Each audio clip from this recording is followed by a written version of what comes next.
आप देख रहे हैं 5 बजे का कोरोना बुलेटिन। न्यूज 18 पूरे भारत से लगातार कोरोना वायरस से जुड़ी खबरें आप तक पहुंचा रहा है। देश में 21 दिन का लॉकडाउन है। आप भी नियमों का पालन करें और खुद को सुरक्षित रखने के लिए घर में ही रहें। न्यूज 18 इंडिया हर घंटे कोरोना बुलेटिन भी आप तक पहुंचा रहा है। लॉकडाउन के दौरान देश में 10 करोड़ लोग रोज न्यूज 18 देख रहे हैं। न्यूज 18 पर भरोसा करने के लिए हम अपने करोड़ों दर्शकों का धन्यवाद करते हैं। साथ ही इस मुश्किल घड़ी में अपने उन reporter, video journalist, design team और सपोर्ट स्टाफ के हौसले और जज्बे को भी सलाम करते हैं, जो देश के चप्पे चप्पे से आप तक हर खबर पहुंचा रहे हैं। कोरोना वायरस के खिलाफ लड़ाई में भारत ने अभी तक कामयाबी हासिल की है। भारतीय स्वास्थ्य मंत्रालय के सचिव लव अग्रवाल के मुताबिक भारत में अभी तक कोरोना का कम्युनिटी ट्रांसफॉर्म नहीं हुआ है। सरकार की सख्ती कारगर दिख रही है, जिसकी वजह से दुनिया के विकसित देशों के मुकाबले भारत में मामले बहुत कम सामने आए हैं। लव अग्रवाल का ये भी कहना है कि अगर किसी ने लॉकडाउन का पालन करते हैं तो आगे भी अच्छे नतीजे आ सकते हैं। In a way to highlight what we are going to do action at field. Nowhere we are saying there is community transmission. It is only local transmission in this country. Let me repeat it. And we will be the first one to get back to you to explain that yes, there is community transmission in the country if need be. Because if it is going to be there, we will come back to you and through you would like to inform community to increase our level of alertness and management at the field level. So in a very lighter vein, I would just like to highlight, kindly allow us to use the word community as and when we think we need it, but it is not put it in the context in which you are trying to interpret it. कि अगर एक analysis जो हमने किया है कि 100 cases से 1000 cases की जो टाइम पीरियड जो हमारे देश में करीब 12 दिन लगे हैं, जिस तरह से हमारे केसेस की ग्रोथ हुई है, तो दूसरे देशों में करीब 3500, 5000, 6000 और एज हाई हैज 8000 तक के करीब केसेस आए हैं। ये देश विकसित देश हैं, इनकी पॉपुलेशन इंडिया से कम है और हम प्रगतिशील देश हैं और हमारी जनसंख्या कई गुना ज़्यादा है।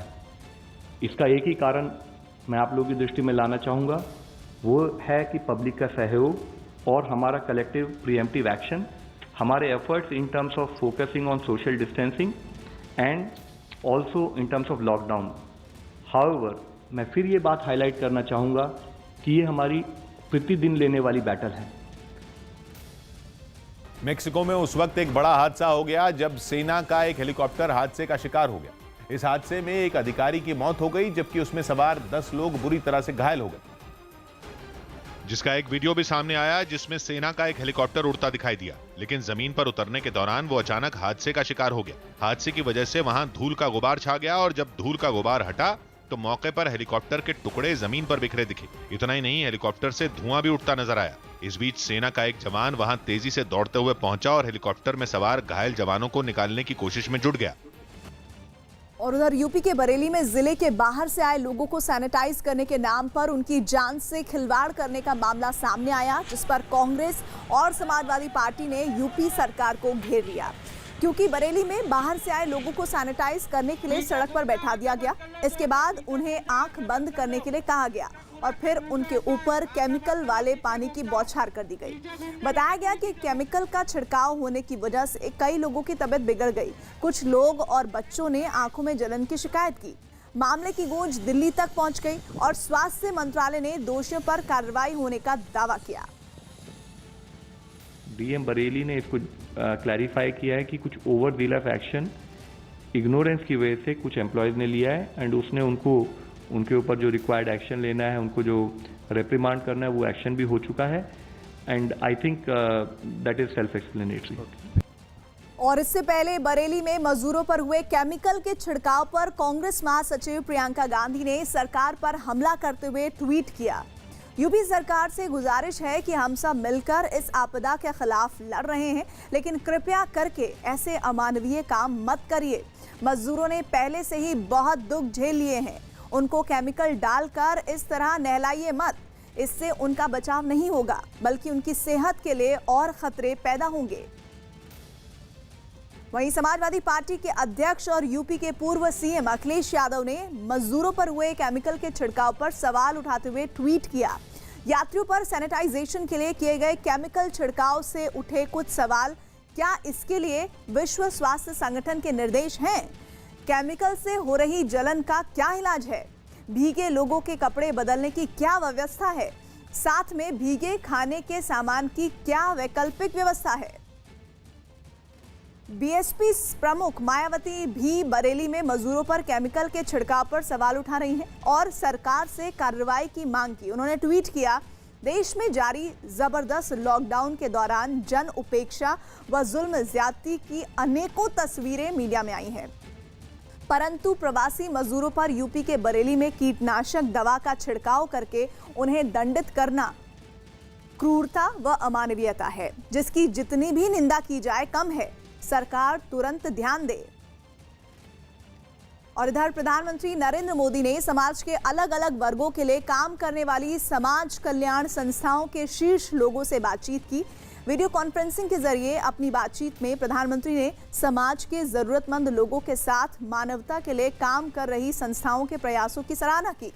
प्रधानमंत्री मोदी ने कोरोना वायरस की वजह से पैदा हुई चुनौतियों का डटकर सामना करने के लिए संस्थाओं को आगे आकर काम करने को कहा। उसको मैंने अभी होम सेक्रेटरी से बात करके उसकी गिरफ्तारी के आदेश दिए हैं। मैं राशन वालों से सबसे कहना चाहता हूँ, ये मौका है आपको अपनी इंसानियत दिखाने का। ईमानदारी से राशन दीजिए, पुण्य लगेगा। और अगर आपने कुछ भी गड़बड़ की तो फिर ये देख लेना कि जेल में चक्की पीसनी पड़ेगी आपको। मैं खुद ये इंश्योर करूँगा कि सख्त से सख्त सज़ा आप लोगों को दिलवाऊं अगर आपने सरकारी राशन की चोरी करने की कोशिश की, अगर आपने हमारे लोगों का हक मारने की कोशिश की तो बर्दाश्त नहीं किया जाएगा किसी भी हालत में। तो उसको भी ऑर्डर कर दिया और कल भी एक ट्रक डाइवर्ट हुआ था, उसके भी ऑर्डर कर दिया, उसको भी गिरफ्तार किया जा रहा है। हम बख्शेंगे नहीं, उनको ऐसी सख्त सज़ा दिलवाएंगे कि उनकी रूह कांप उठेगी। ये जो इतनी मुसीबत के टाइम में, जब देश मुसीबत से गुजर रहा है, ये लोग जनता के राशन की और खाने की चोरी करने की कोशिश कर रहे हैं।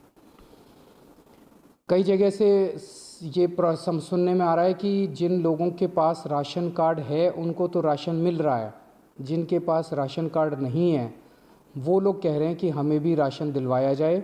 मैं उनसे कहना चाहता हूँ, हम लोग इस पे काम कर रहे हैं, तीन चार दिन लगेंगे इसको लागू करने में, कि जिन गरीबों के पास राशन कार्ड नहीं है उनको भी हम राशन दिलवाने की व्यवस्था करें। ये हम कर रहे हैं, आप चिंता मत कीजिए।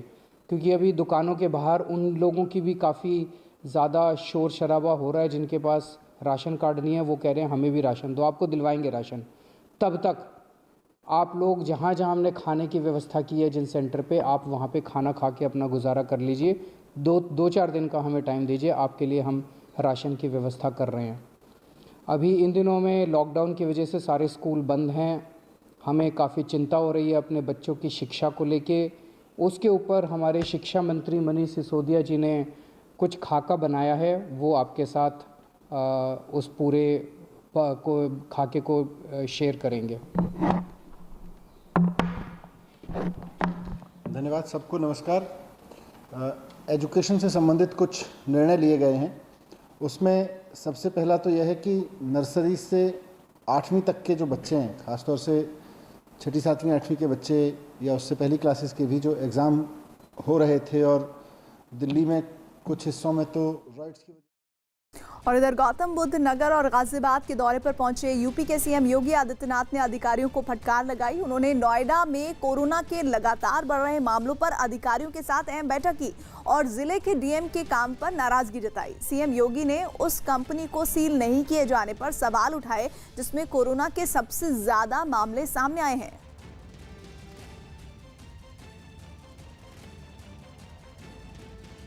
कोरोना जैसे से फैल रहा है वैसे ही देश में मास्क की किल्लत भी बढ़ती जा रही है। ऐसे ही किल्लत को दूर करने का जिम्मा मध्य प्रदेश के सीहोर जिले के कैदियों ने उठाया है। यहाँ 2 कैदी हर रोज करीब 100 मास्क तैयार कर रहे हैं। खास बात यह है कि दोनों कैदी सिलाई का काम बखूबी जानते हैं। जिनके बनाए मास्क जेल के सभी कैदी भी इस्तेमाल कर रहे हैं और बाकी के मास्क आम लोगों के लिए बाजार में भेजे जा रहे हैं। लोगों की लापरवाही की वजह से कोरोना वायरस बेकाबू हुआ और अब अमेरिका को आशंका है कि वहां इसे फैलाने की साजिश भी रची जा सकती है। इसलिए अमेरिका ने जानबूझकर कोरोना वायरस फैलाने वालों को आतंकवादी घोषित करने पर विचार करना शुरू कर दिया है और वहां के न्याय विभाग ने अधिकारियों को ऑफिस नोट जारी करके बताया कि ऐसे लोगों के खिलाफ आतंकवाद विरोधी कानून के तहत कार्रवाई की जा सकती है, जिसमें 10 साल से लेकर पूरी जिंदगी तक जेल की सजा भी हो सकती है। और इस बीच एक जरूरी खबर यह कि देश में 14 अप्रैल तक जारी लॉकडाउन के बीच सरकार ने लोगों को बड़ी राहत दी है। केंद्रीय संचार मंत्री रविशंकर प्रसाद ने साफ कर दिया है कि बिना रिचार्ज किए भी 20 अप्रैल तक सरकारी टेलीकॉम कंपनियों BSNL और MTNL के प्रीपेड मोबाइल नंबर पर आउटगोइंग कॉल की सुविधा बंद नहीं होगी। यही नहीं, BSNL के प्रीपेड ग्राहकों को 10 रुपए का बैलेंस भी दिया जाएगा ताकि लॉकडाउन की वजह से बाहर फंसे लोग अपने रिश्तेदारों के संपर्क में रह सके। विक्रांत हमारे साथ जुड़ रहे हैं। विक्रांत, ये जरूरी है क्योंकि लोग लगातार परेशान हैं, उनकी अपनों से ही बातचीत नहीं हो पा रही थी। देखिए, बिल्कुल सरकार ने एक बड़ा फैसला लिया। केंद्रीय संचार मंत्री रविशंकर प्रसाद ने आज एक बड़ी बैठक की थी। वीडियो कॉन्फ्रेंसिंग के जरिए बैठक हुई थी। इसमें BSNL, MTNL और इंडियन पोस्ट के अधिकारी शामिल हुए थे और इसमें फैसला लिया गया है कि BSNL और MTNL दोनों ही अपने पोस्टपेड प्रीपेड ग्राहकों का जिनकी सीमा खत्म हो चुकी है, जिनकी प्रीपेड की सीमा, उनको 20 तारीख तक बढ़ाया जाएगा और इसके अलावा 10 रुपए हर एक के अकाउंट में डाला जाएगा, जिससे 10 रुपए उनके अकाउंट में रहे और जो गरीब आदमी, जो मजदूर आदमी, प्रवासी लोग जिनको दिक्कत हो रही थी, जिनके अकाउंट बंद हो रहे थे, वो उसका फायदा उठा सके। तो निश्चित तौर पर उन गरीब लोगों के लिए एक बड़ी राहत का फैसला है। जी विक्रांत, शुक्रिया। और इधर तमिलनाडु के कृष्णा नगर में लॉकडाउन के दौरान एक शादी हुई। खास बात यह थी कि शादी में लॉकडाउन और सोशल डिस्टेंसिंग के नियमों का खास ख्याल रखा गया। इस दौरान दूल्हा और दुल्हन समेत शादी में शामिल सभी लोगों ने मास्क लगाए रखा और शादी में भी दोनों के परिवार के बेहद खास लोग शामिल हुए। शादी में दोनों पक्ष में किसी के भी रिश्तेदार शामिल नहीं हुए, सिर्फ परिवार के लोग ही शामिल हुए। तो तस्वीरें तमिलनाडु के कृष्णा नगर की है, जहां पर शादी को रोका नहीं गया बल्कि बहुत ही निजी कार्यक्रम रखा गया। दूल्हा दुल्हन ने मास्क लगाया, साथ ही परिवार में जो एकदम परिवार के ही सदस्य हैं, बाहर के कोई रिश्तेदार इस शादी में शामिल नहीं हुआ और लॉकडाउन का पूरा पालन करते हुए ये युवा जोड़ा नजर आया, जिसके परिवार के सदस्यों की मौजूदगी में इनकी शादी हुई।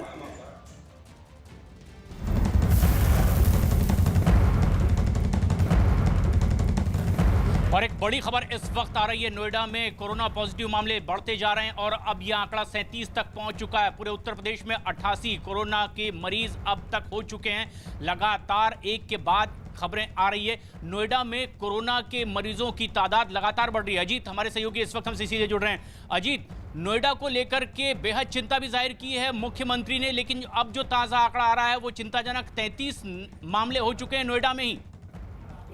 देखिए, बिल्कुल प्रशांत, जिस तरह मुख्यमंत्री ने बैठक की और नाराज थे गौतम बुद्ध नगर के डीएम को काफी फटकार लगाई और इस बात पर नाराजगी जताई कि उस फैक्ट्री को सील क्यों नहीं किया गया जहां सबसे ज्यादा मामले आए थे। और अब 4 मामले नए आए हैं, यानी नोएडा का ये आंकड़ा 35 पहुंच गया, जिसमें 2 साल के बच्चे में कोरोना संक्रमण की पुष्टि हुई है। इसके अलावा एक रेजिडेंसी महज, वहां से 3 लोगों को कोरोना संक्रमित पाए गए। सभी लोगों को आइसोलेट किया गया, क्वारंटाइन किया गया, यानी अब ये संख्या 37 हो गई है बढ़कर। तो लगातार नोएडा में बढ़ रहे मामले पर मुख्यमंत्री भी सख्त है और इस वक्त तो नोएडा में ही मौजूद है। कल भी वो आगरा जाएंगे, गाजियाबाद और मेरठ का दौरा करेंगे। तो एक एक समीक्षा खुद सीएम की तरफ से की जा रही है और उन अफसरों को भी फटकार लगाई गई जिनकी वजह से ये मामले बढ़े और उन्होंने कंट्रोल नहीं किया। तो नोएडा में आज 5 नए मामले, नोएडा में ही कोरोना के अब तक 37 मामले। 2 साल का भी बच्चा एक कोरोना संक्रमित हुआ।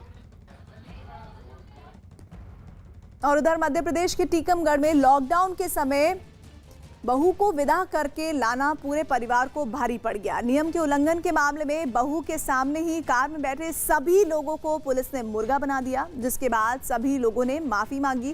तब कहीं जाकर पुलिस ने जाने दिया कोरोना की वजह से सभी जगह लॉकडाउन है, जो भी नियम तोड़ता मिलता है उसे ऐसे ही सजा दी जा रही है।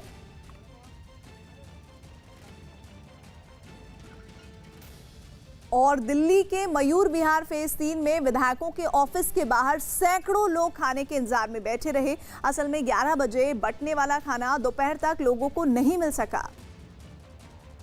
इस वक्त हम मौजूद हैं मयूर विहार फेज 3 में और यहाँ विधायक कुलदीप कुमार मोनू के दफ्तर के बाहर ये तमाम लोग भीड़ लगाकर इंतजार कर रहे हैं। दरअसल इन्हें बताया गया था कि सुबह 11 बजे यहाँ खाना मिलेगा और अब तकरीबन 12 बजे का समय हो गया है। ये लोग यहाँ पर अब इंतजार कर रहे हैं। गेट जो है वो बंद है और लोगों का कहना है कि खाना इन्हें नहीं मुहैया कराया जा रहा है। तमाम लोग अब यहाँ पर इंतजार कर रहे हैं कि किसी तरीके की कोई जानकारी अगर इन्हें मिले तो ये इस हिसाब से आगे को डिसाइड करें। लेकिन कल जिस तरीके से अरविंद केजरीवाल ने बोला था कि जिन तमाम लोगों के पास राशन कार्ड है वो ऐसी जगहों पर ना जाए, राशन भी मुफ्त मिल रहा है। और ऐसे में कई लोग ऐसे हैं जिनके पास यहाँ राशन कार्ड नहीं है। बेलदारी का काम करते 300 रुपए मिलता है, क्या हम अपने बच्चे ऐसे ही पालेंगे? कहाँ से पालेंगे? हमारे पास कोई पैसा नहीं है और अब हम खाने के लिए आए तो हमने बोला कि हमें बना हुआ खाना नहीं चाहिए, सूखा खाना चाहिए। और 12 बजे तक बच्चे छोटे छोटे हैं, वो नहीं खाना का हम लोग इंतजार कर लेंगे, छोटे बच्चे नहीं कर पाएंगे। तो मैंने यहाँ बोला कि हमें सूखा खाना चाहिए, अब रोज रोज खिचड़ी हम लोग कहाँ तक खाएंगे? तो वो मुझसे बदतमीजी से बोलता है कि क्या हम आपको शाही पनीर दें।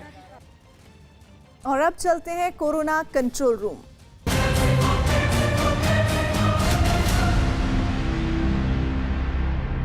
मैं हैदराबाद से अमिता सिन्हा हूँ। मेरा आपसे सवाल यह है कि बच्चों को इस संक्रमण से बचाने के लिए क्या उपाय और एहतियात बरतने चाहिए। मेरा नाम सपना लोखंडे है। मैं मध्य प्रदेश के मुल्ताई की रहने वाली हूँ। डॉक्टर साहब से मेरा एक सवाल है, ऐसे मुश्किल घड़ी में हम अपने बच्चों की देखभाल के लिए क्या सावधानी बरतें? बुजुर्गों के माफिक ही छोटे बच्चों को भी हम एक दूरी बनाने का एक शिक्षा देनी चाहिए कि कैसे हम एक दूसरे से दूरी बनाकर ही बात करें, क्योंकि ये देखा गया है कि छोटे बच्चे संक्रमित होने के बाद लक्षण तो नहीं इस बीमारियों के दिखाई देते हैं इन बच्चों में, लेकिन ये 48% बच्चे जो हैं वो संक्रमित होकर दूसरे को संक्रमण दे सकते हैं। ये कैरियर के रूप में ये सोसाइटी में इन्फेक्शन को फैलाने का रिस्क रखते हैं। मिर्ज़ापुर से जटाशंकर। कोरोना महामारी चलते आज हर कोई परेशान है। हम सभी के घर में बच्चे, बूढ़े, माँ बाप हैं और जिनके घर में दादा दादी भी हैं। तो सर मैं ये जानना चाहता हूँ कि खासकर बुजुर्ग लोग अपना ख्याल कैसे रखें। मैं सासाराम बिहार से आनंद कुमार बोल रहा हूँ। मेरा सवाल ये है, वृद्धों को इस प्रभाव से कैसे बचाया जाए? कौन कौन से आवश्यक कदम उठाए जाएं ताकि इसका बचाव किया जा सके? बुजुर्ग बाकी सदस्यों से दूरी बना के रखें, क्योंकि संक्रमित होने के बाद अगर उनमें रक्तचाप या डायबिटीज़ या दमा का रोग है तो ये उनको हाई रिस्क कैटेगरी में डाल देता है। इसलिए दूरी बनाना ही उनके लिए सबसे अच्छा उपाय है। मैं सासाराम बिहार से डॉक्टर संजय पाठक बोल रहा हूँ। मैं पेशे से शिक्षक हूँ। डॉक्टर साहब, मैं आपसे जानना चाहता हूँ कि जो पुलिसकर्मी हैं, मीडिया कर्मी हैं, अखबारों के संवाददाता हैं, चिकित्सक हैं, जो आवश्यक सेवाओं से जुड़े लोग हैं, जो घर घर जाकर अपनी सेवा दे रहे हैं, वो अपने को कैसे बचाएं? मैं विजय शर्मा हैदराबाद से बोल रही हूँ। डॉक्टर साहब, मेरा जो क्वेश्चन है वो ये है कि कुछ लोग हैं जिनको अभी भी अपने कार्य के लिए बाहर जाना पड़ रहा है और निरंतर जाना पड़ रहा है। तो समस्या ये भी है कि जो लोग बाहर जा रहे हैं उनके साथ इस कोरोना से लड़ने के लिए क्या उपाय करना चाहिए? क्योंकि ये संक्रमण हमारे मुख और नाक के म्यूकोसा को छूने से होता है या हम जब ड्रॉपलेट इनहेल करते हैं तो होता है।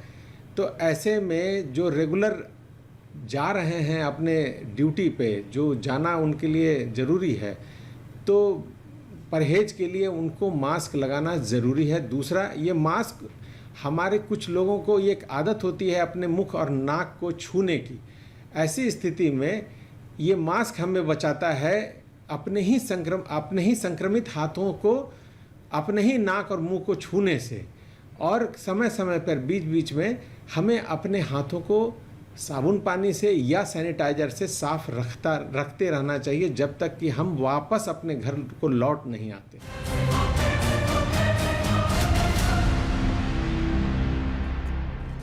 कोरोना वायरस की फैलती महामारी के संक्रमण से बचने के लिए सरकार ने सोशल डिस्टेंसिंग कायम रखने की खातिर ही लॉकडाउन किया, ताकि लोग घरों से बाहर ना निकलें और एक दूसरे के संपर्क में आने से बचें। लेकिन वहीं दिन रात मरीजों की सेवा में लगे डॉक्टर और बाकी स्टाफ के लिए खास तौर पर लगाई गई बसों का हाल देखिए।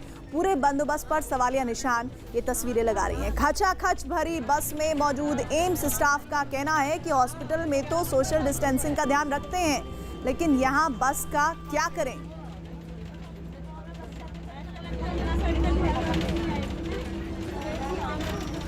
कोरोना वायरस का कहर फूलों पर भी पड़ा है। हॉलैंड के नाल्डविक शहर में लाखों फूल कूड़ेदान में फेंक दिए गए, जबकि दुनिया में फूलों के व्यापार में हॉलैंड का करीब 40% हिस्सा है।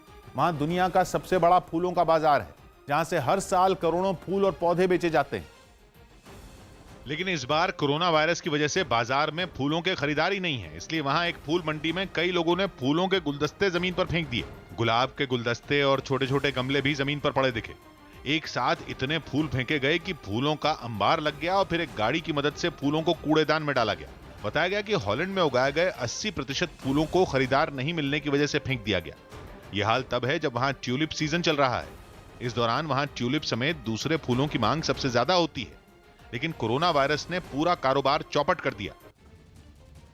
उधर राजस्थान के दौसा में लॉकडाउन के दौरान सरकारी राशन की दुकानों पर भीड़ उमड़ पड़ी और सोशल डिस्टेंसिंग का बिल्कुल भी पालन नहीं किया गया। इतना ही नहीं, भीड़ होने के बावजूद भी पुलिस के इंतजाम नहीं दिख रहे और धारा 144 का साफ साफ उल्लंघन हो रहा है। यह हाल तब है जब राजस्थान में कोरोना तेजी से पांव पसार रहा है। राशन की दुकानों पर सैकड़ों की संख्या में लोग कतार में खड़े हैं, जिससे कोरोना फैलने का खतरा और बढ़ गया है।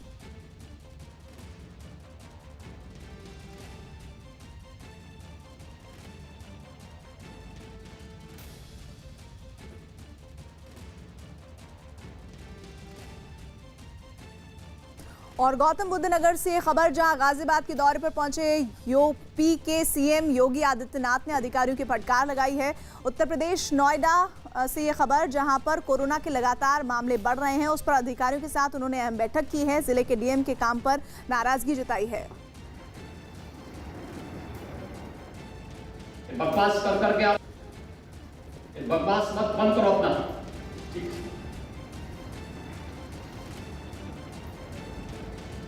बकवास कर करके आप लोगों ने माहौल खराब किया है। यहाँ पे जिम्मेदारियों का निर्वहन करने की बजाय एक दूसरे के ऊपर जिम्मेदारी, एक दूसरे के ऊपर वो डालना। और 2 महीने पहले अलर्ट जारी किया था हम लोगों ने, यहाँ पे पूरे प्रदेश के लिए जारी किया था।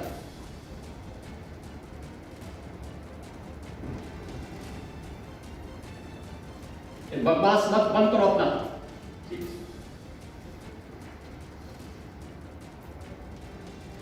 बकवास कर करके आप लोगों ने माहौल खराब किया है। यहाँ पे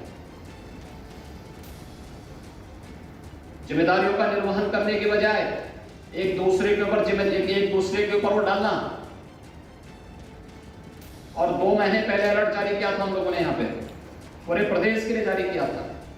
हमारे साथ हमारे सहयोगी अजीत जुड़े हुए हैं। अजीत, डीएम के काम पर नाराजगी, ये गुस्सा नहीं बल्कि चिंता है, क्योंकि प्रदेश के मुखिया होने के नाते जो जिम्मेदारी वाला भाव डीएम की तरफ से निभाया जाना चाहिए वो नहीं निभाता हुआ दिख रहा है।